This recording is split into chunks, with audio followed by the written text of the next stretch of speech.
Hello, welcome to the lesson on measurement 8-14, which is on capacity. We're going to be taking a look at how much containers can hold, which is what capacity is. So capacity is the measurement of how much a container can hold. The gray box here has got the information that's key for our lesson. A centimeter cube has a volume of 1 centimeter cubed, or a centimeter, yeah. It holds 1 milliliter of water, so its capacity is 1 milliliter. So 1 centimeter cubed equals 1 milliliter of capacity. First off, let's take a look at the conversions here. Now, 1 liter equals 1,000 milliliters. So there's 1,000 milliliters in each liter. So the volume of a 1 liter jar then is 1,000 centimeters cubed. Let's take a look at number 2. A juice carton has a capacity of 1.89 liters. What is its volume? The volume then is in centimeters cubed. So 1.89 liters would be 1.89 times 1,000, because there's 1,000 milliliters in each liter. So we end up with 1,890 milliliters, which is 1,890 centimeters cubed. That's its volume. Number 3, a rectangular juice carton holds 2 liters of juice. It is 25 centimeters tall. What is the area of the base of the carton?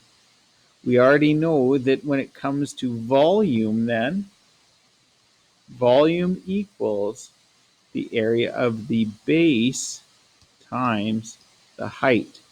If we're looking for the base is equal to the volume divided by the height. So we're going to take our volume here, and the volume is 2 liters. How many milliliters is that? It's 2,000, right? So the volume is 2,000 centimeters cubed divided by height of 25 centimeters. And the area of the base then is 80 centimeters squared. Let's take a look at number 4.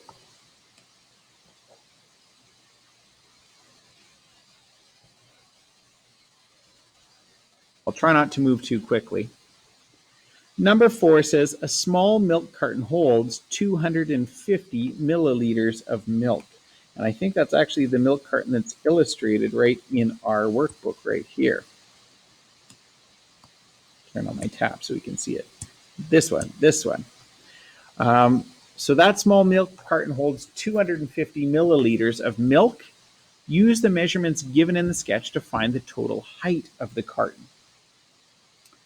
So again, we're going to convert 250 milliliters to centimeters cubed. So 250 milliliters equals 250 centimeters cubed. That's the volume. Now we know that volume equals base times height. And they've given us the height and we want the base. So then the base is equal to, they've given us the base, which is 7 times 7. So the base equals 49.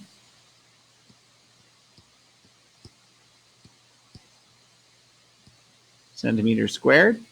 So then the height is going to be volume,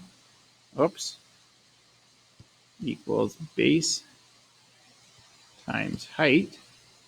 And then if I want the height, I want height equals volume divided by the base. So let's plug in our numbers here. I'll use a calculator.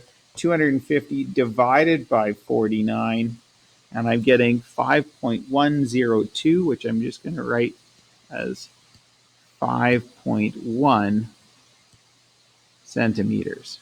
That's my height. Now, that's the milk level right here. So I need to calculate the total height of the milk carton. And there's an extra 4.5 centimeters of height where there is no milk. So I'm going to add that 4.5 centimeters to get the total height of the carton.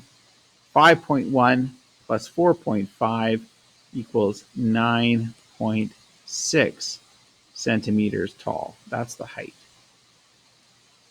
Let's take a look at 5. Find the volume of the can of orange juice. That's easy enough. We know that our formula for volume equals base, area of the base times the height. Oh, we have to find the area of the base, and we have a cylinder.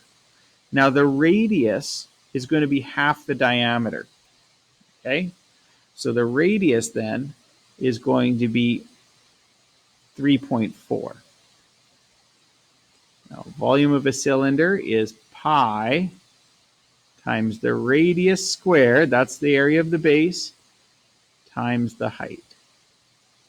Let's plug in our numbers. We've got pi times 3.4 squared times 12.2. I'm going to need a calculator for this.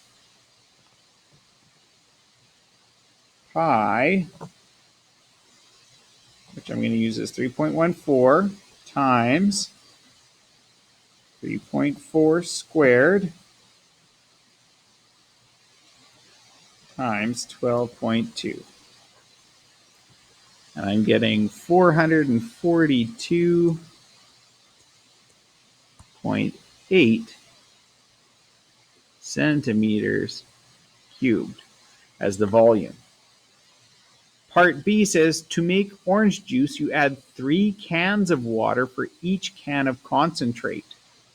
How much juice in liters will you have if you use 2 cans of concentrate? So for this concentrated orange juice, okay,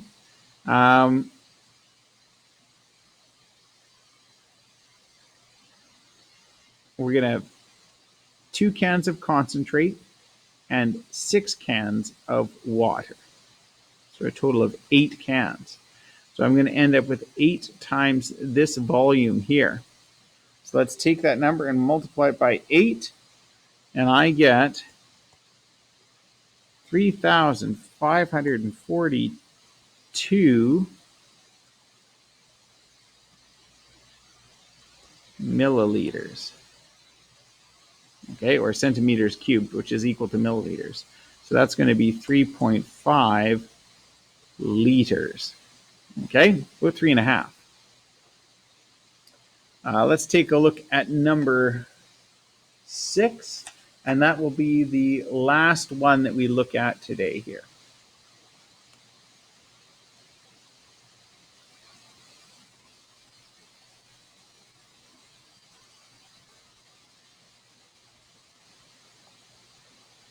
Number 6, a cake recipe calls for the use of either 2 round pans or 1 rectangular pan. That's often true. I've made a few cake mixes in my day. I used to love baking. That was what I would make all the time. Cupcakes or cakes. I rarely made cookies. So let's take a look at this recipe for cakes here. If you use the same recipe, in which type of pan will the cake mix reach a higher level? Well, we're going to need the volume of each of these to find out which one will rise higher. So let's find the volume then of the rectangular pans. Okay, so the area of a circle again is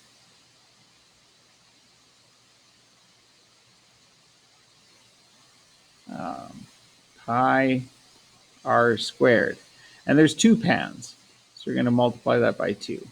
Oops, not by h, by 2. Let's erase that. I don't know why my eraser is so tiny. There's 2 pans. Okay, so that'll get me the area of both of those pans there. Now the area of the rectangle is easier. It's just the base times the height. No, not base times. Length times the width. So the length times the width. That's on that one there. Okay. So let's figure out this one here. The diameter is 9, so the radius is 4.5. So I have pi, 3.14, times 4.5 squared times 2. And I get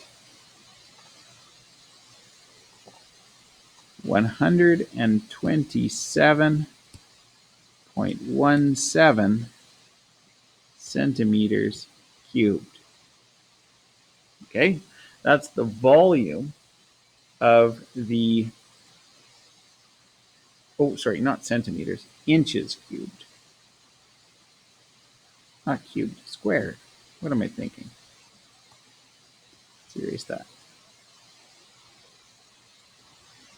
Because we're just worried about the area. We're not worried about the height. We don't know the height of the cake yet. So that is inches squared. This one here is length times width. So that is 13 times 9. I'm going to write it out vertically, so I don't have to use my calculator. 9 times 3 is 27. 9 times 1 is 9, plus 2 is 117. And that would be inches squared. So in which type of pan will the cake mix reach a higher level? That's going to be the rectangular rectangular pan.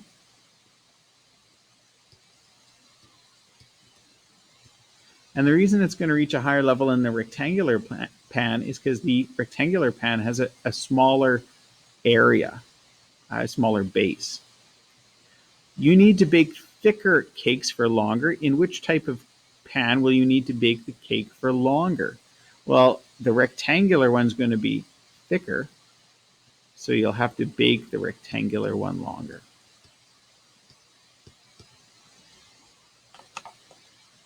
Okay.